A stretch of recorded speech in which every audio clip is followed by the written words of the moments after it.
Hello and welcome. I'm your host, Elizibar. We are going to talk about this lawsuit. So you're like, this is that lawsuit you talked about on Tuesday in that one video. Yeah, you're right. It is totally that lawsuit that I mentioned then. Action Lab Entertainment, specifically their comics division. I don't know how big of a company they are. They're not very big. But they are being sued by, I counted 39 different plaintiffs, not counting businesses that are represented by plaintiffs.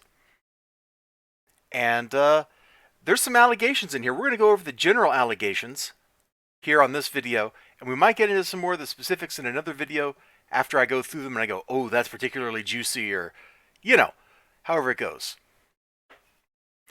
So you can see, a lot of boilerplate, a lot of standard stuff. They're talking about, hey, this is Action Lab, who they are, how much they're making.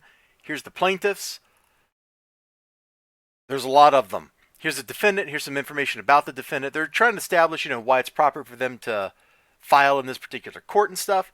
And frankly, if you go back up to the defendants, they're all over the country. You got California, Oregon, North Carolina, Italy. There's a Canadian in here too somewhere. There's a lot of people. There is a lot of people that Action Lab has allegedly been screwing over. Action Lab, let's go back. Actually, let me zip up to...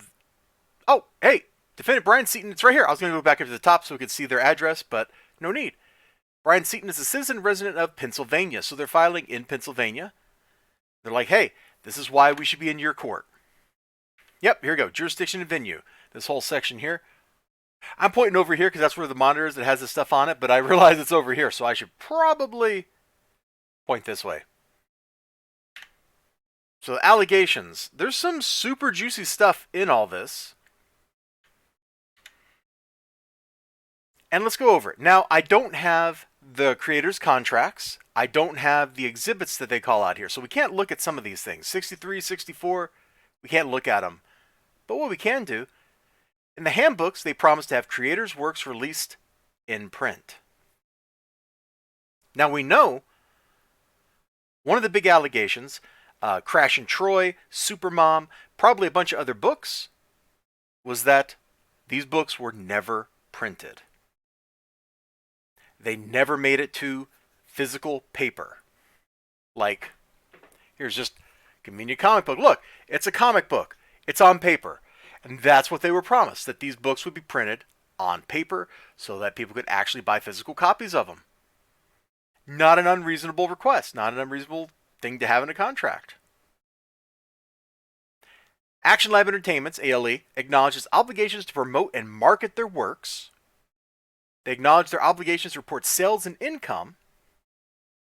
Now, these are both things that people have said they haven't done, that they haven't marketed their works. A lot of these creators out there, like Gordon McLean, who disappeared when Action Lab didn't print his book, were out there doing all the promo themselves. What is the point of having a publisher if you have to do all the promotional work yourself? There's no point. If you got to go through and do all that hard work yourself,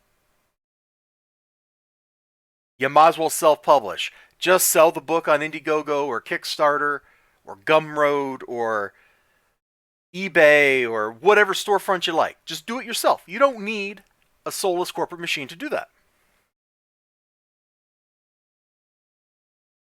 Failed to report sales. That's another allegation, is that people can't get reports saying, hey, how many issues did you sell? How many issues did you sell online? How many issues did you sell at conventions? Nobody at Action Lab seems to have the answers to these questions. Nobody that's one of the creators has gotten an adequate number of reports, not on a quarterly basis, not on a semi-annual basis, not on an annual basis, about their sales. So now the next 3 points. They failed to do this, they failed to do this, they failed to do this. Pretty bad. Now, depending on what their contract said, number 71 may not be a valid complaint, that they failed to properly maintain social media accounts. But you know what? Let me just drag this over here, and we can come over to Action Lab's Twitter.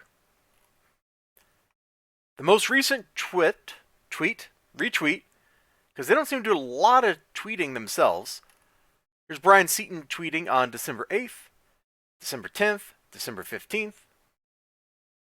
That's 2 months ago. Here's her Facebook. September 3rd, 2021. I don't know if this is strictly ordered in chronological order, but you can see like every 6 months or so they put up a post. If you're trying to market in this century, you got to post way more often than this. You should be posting like at least weekly, preferably daily. And of course, the final thing is, the key thing to have your marketing is you got to have something you build your marketing around.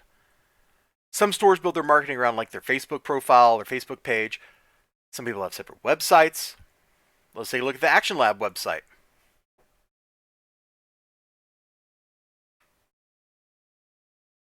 That's it. I'm not kidding you. This is their whole website, actionlabcomics.com. You can't click on this to get a list of books. All it'll send you to is social media profiles and Comixology. Now you tell me, does this look like they are maintaining an adequate level of social media engagement to market and sell their books? Think about that for a second.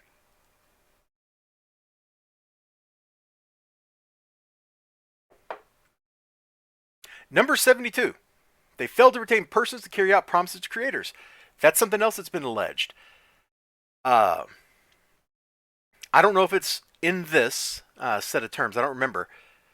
But one of the things that they said is the board, whoever this nebulous board of directors is, fired or Brian Seaton quit. It's not entirely clear how exactly that went down, and then they chose not to replace him.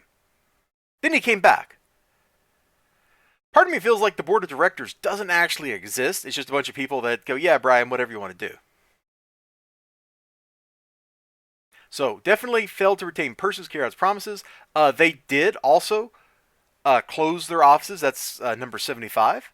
Apparently they were closed like when the current pandemic stuff started. They closed down for several months and didn't do anything. Change terms of agreements. That's definitely something that's been alleged. Like with the Crash in Troy, they had to buy their books to end their contracts. Did not communicate. That's another thing. This is all, every time someone talks about Action Lab, that's something that comes up. Creators paid out of pocket. So people are paying to print their own books instead of Action Lab paying to print their books. What's the point of having a publisher if you have to pay to print your own books?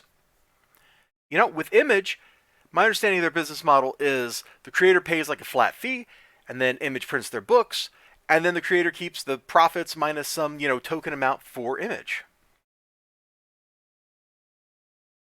Creators are not informed about delays in publication. Again, Gordon McLean. Resulting in them fruitlessly spending money. They failed to provide accurate quarterly reports for Comixology sales. I mentioned that a minute ago. Failed to account for foreign licenses. Actually, I think that one might be a new one. Failed to pay freelancers money owed to them. Action Lab seems to have failed to pay money to a lot of people, not just freelancers. Their website has ceased to work. Oh, we just showed that one. Boom. Failed to produce plaintiffs' books in a timely fashion. Successfully publishing books requires releasing them on their solicited date, and they frequently fail to do this. Again, Supermom, solicited for a particular day. Gordon McLean, the creator, he's out there, he's advertising the book. He finds out that it's not coming out that day, despite it being solicited in, Diamond's catalog. And then he vanishes. Presumably, he's dead. Publishing date change has been blamed on the distributor, Diamond, and never addressed the company. Yeah, that's probably not true. Like, you can't keep doing that. Like, maybe once or twice, if a date slips, yeah, that's totally Diamond. That happens. That is something going on.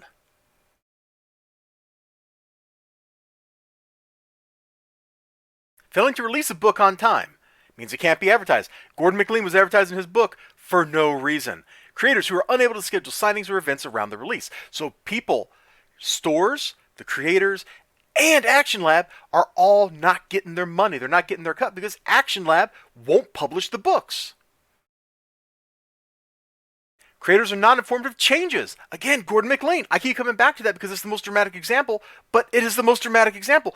The dude was out there hustling, grinding, promoting his book. And I vaguely remember seeing like some buzz about Supermom like 3 years ago. And it never came out. Theoretically, supposedly, maybe it's digital. Like, that's it. And who's getting the money from those sales? Creators not informed. Let's see. Single issue been solicited and not released because there have not been sufficient pre-orders. A violation of the agreement. If you're selling a book and somebody orders the book and your contract says that you got to sell those books to those people, guess what? You should sell those books to the people that ordered it, even if you can only do a print run of 250. Yeah, I know, it's going to eat your profit margins. That's okay. Do you know how you're successful? How you build up a brand, a business? Things like that? Hold on.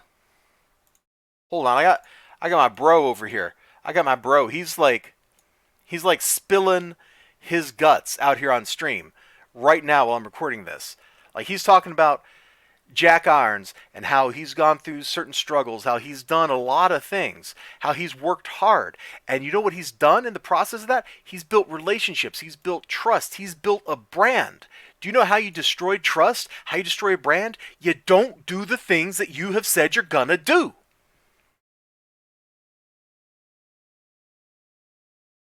Oh. Entire books have been held or canceled because Action Lab deemed them to have insufficient pre-order numbers, although this was the result of their non-existent promotion attempts. Yeah, it's called a scam. That's what that feels like. That feels like a scam. That is a scam. If somebody goes, oh, well, your book didn't meet the cutoff, we'll just sell it digitally. Well, guess what? If they didn't do any work to promote it and their contract says they were supposed to promote it, it's a scam. They're trying to get out of paying you, the creator, money. They're trying to get out of paying these people money. All 39 of them.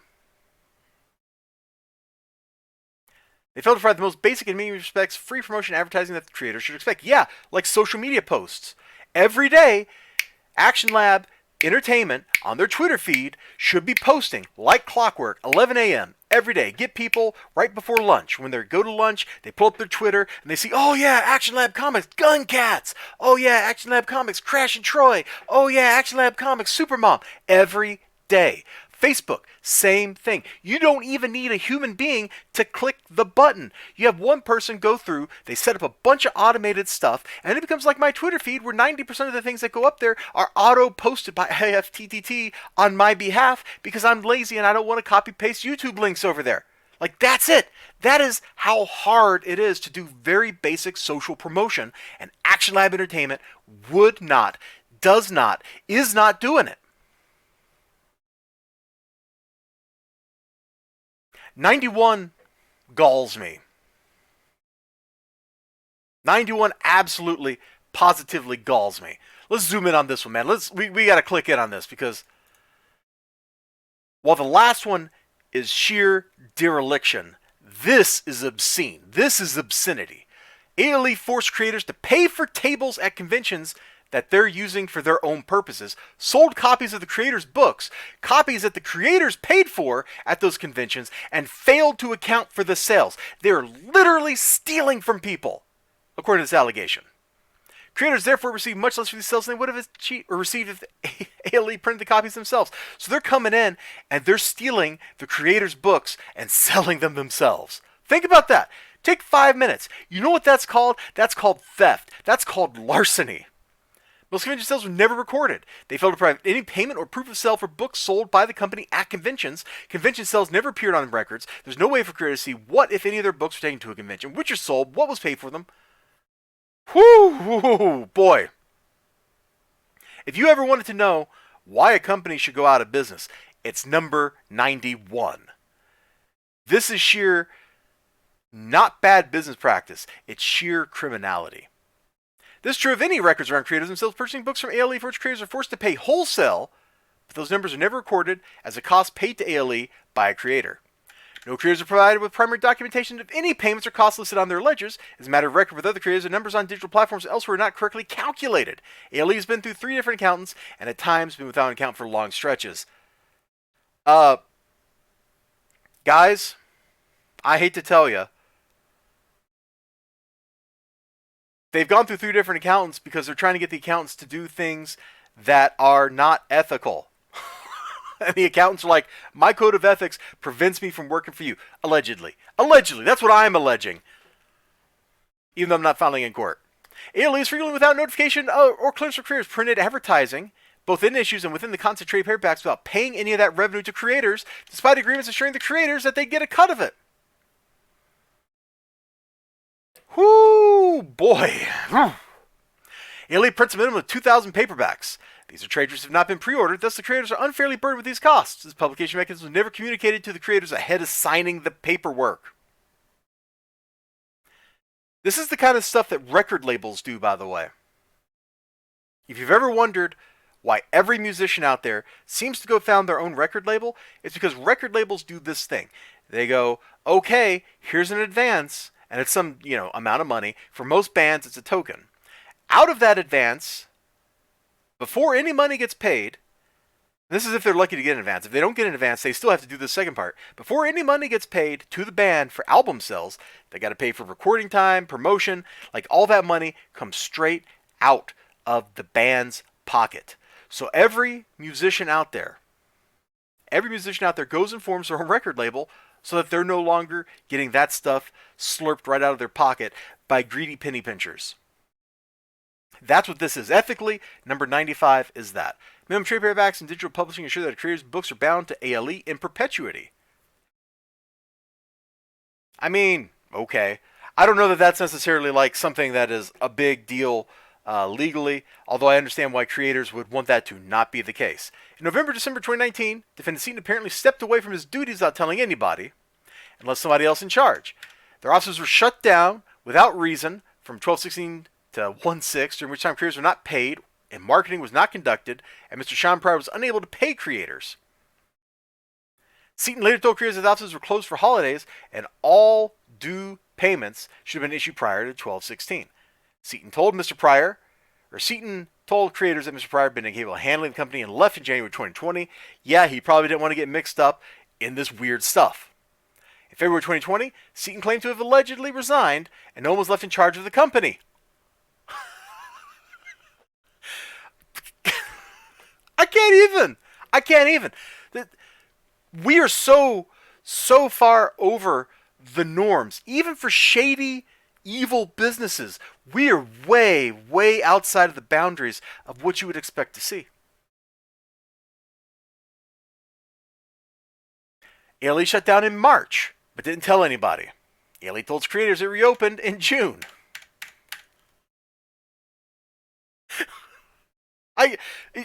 Isn't it baffling? Isn't it baffling? Like, I don't even see how this scam that they're running is really going to pay out for Brian Seaton. Way back up above, they said that Action Lab Entertainment's revenues were like $1 million per year or something, presumably in a good year. Maybe we'll go back up there and look at that here in a second. Action Labs told creators that Diamond had closed in March, stopped releasing planned releases. Okay, that much is probably true. ALE further said that Diamond reopened in June. March, June. Yeah, I think that jives with my timelines for when my stores was open and I could go buy books. ALE stated that Diamond reopened in June, started shipping books, yep, and started paying publishers money owed under a 13-week repayment plan. I think 104 actually is like legitimately true.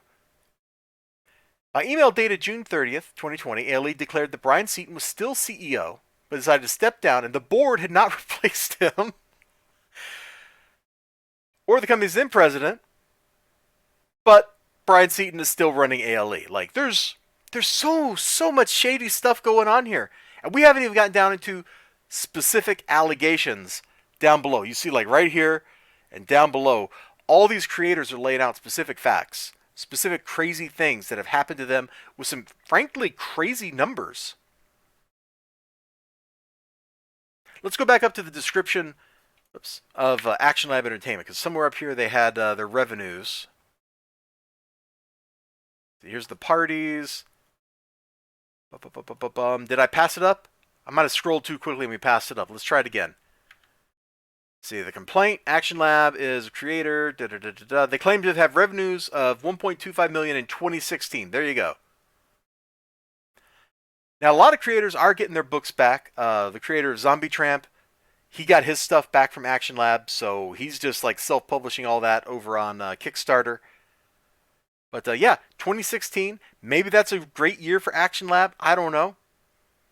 But even if you're only paying like 5 employees or whatever, I don't see how you make any money on that kind of revenue in any meaningful way. And maybe that's the source of the problem, that Action Labs just didn't have enough money to actually function as a corporate entity. And Brian Seaton wasn't willing to sit down and do all the hard work like packing boxes and stuff himself. I don't know. That's rampant speculation. But you can see there's a lot of absolutely, completely crazy things that are alleged in here, and some of them are just plainly true. Their social media accounts are not promoting anything. Their website does not work. Even in absence of some of the other complaints, like the lack of promotion, printing books, not printing books, that kind of stuff, those facts alone are kind of shocking. It probably grounds for like a breach of contract suit. Like, it would not get laughed out of court. It may not stand up to a trial, but it wouldn't get laughed out of court. The creators here are demanding a jury trial. Oh, sorry. Jury trial right there, which probably will go pretty favorably to them. I don't know. I don't know for sure. But yeah, there we go. That is phase 1 of going through this document. Phase 2, if I decide to do another video, which I might, we'll be going through some of the more specific allegations and seeing what individual creators have alleged that Action Lab has or has not done, because there is so dang much stuff in this document that it's kind of staggering. It absolutely is. I've been keeping an eye out to see if there's been any updates to this. Let me move this over. And there ain't. There's been no real updates. You can see here my Google search, like, it has returned very little that actually has to do with Action Lab that's recent. Action Lab releases Citizen number 1 in August 2021 solicits. Like, this is February. There should be something else, you know? Anyway, you all take care of yourselves. You have a great day, great night, whatever you got going on. Hope to see you again next time. Until then, bye-bye.